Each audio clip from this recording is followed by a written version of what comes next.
तो लीजिए alpha film का टीजर सामने आ गया है। अल्फा फिल्म यानी वो फिल्म जिसमें आलिया भट्ट नजर आने वाली हैं, बॉबी देओल नजर आने वाले हैं, शर्वरी वाघ हैं, अनिल कपूर हैं और ये स्पाई यूनिवर्स की फिल्म है और ये पहली शायद ऐसी फिल्म बनने जा रही है जो अमन की आशा पर नहीं है।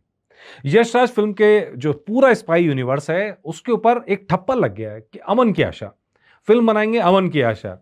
उनका जो मकसद है वो कहीं ना कहीं इंटरनेशनल कम्युनिटी को ज्यादा अपीज करना होता है, पाकिस्तान को खुश करना होता है। तो नतीजा ये होता है कि स्पाई यूनिवर्स की फिल्में भारत के अंदर एक नेगेटिव ठप्पे के साथ चलती हैं जिसको कहा जाता है अमन की आशा वाली फिल्में।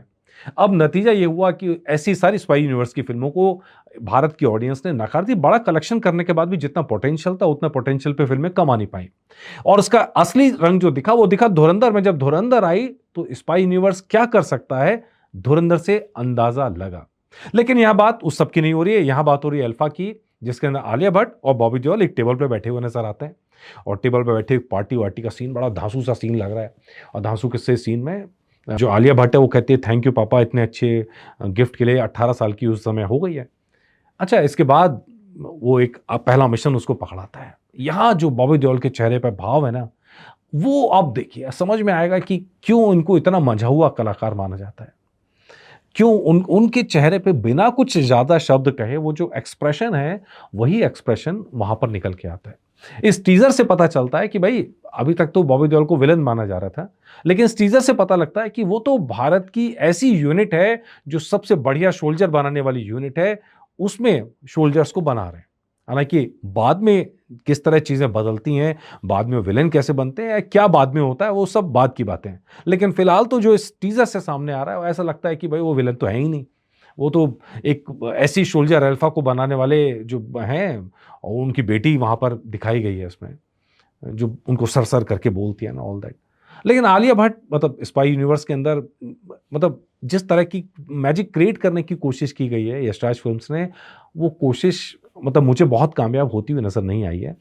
मतलब जिस तरह का उनको 18 साल का दिखाया गया है तो उनको टू यंग दिखाने की कोशिश की गई है और वो जिस तरह से हंस रही हैं वो एक अलग तरह का करेक्टर क्रिएट करने की कोशिश की गई है यहाँ पे।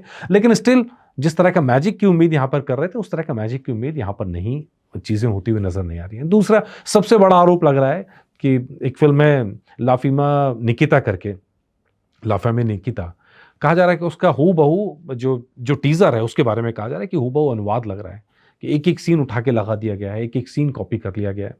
तो ऐसे करके अगर अल्फा यूनिवर्स बनाने वाले, स्पाई यूनिवर्स बनाने वाले हैं तो ये बड़ा खतरनाक ट्रेंड है।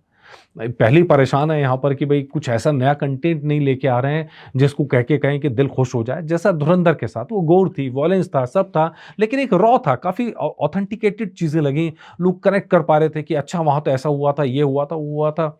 ये फैंटेसी है, यहाँ ऐसी उम्मीद करना गलत है। लेकिन स्टिल एक कहानी जब बन के निकले तो मन खो जाए ऐसा बन के निकले। लेट्स सी बॉबी देओल यहाँ पर कितना धमाल कर पाते हैं। शर्वरी वाघ तो इस ट्रेलर के अंदर, इस टीजर के अंदर कहीं नजर आई नहीं है अभी तक। अगले ट्रेलर जब आएगा तो उसके अंदर ये नजर आएंगी। लेकिन मैं फिर भी कहूंगा इस फिल्म से होप बड़ी है। बड़ी इसलिए कि एक तो बॉबी देओल का अपना करिश्मा है वो है, आलिया भट्ट की फैन फॉलोइंग जबरदस्त है। इसके अंदर जैसे जैसे अब कैरेक्टर आगे निकलेगा तो समझ में आएगा कि वो कितना निभा पाती हैं, क्या चीज़ें होती हैं, किस तरह के एक्शन सीन्स क्रिएट किए जाते हैं, किस तरह की कहानी क्रिएट की जाती है, किस तरह का प्रेजेंटेशन क्रिएट किया जा सकता है।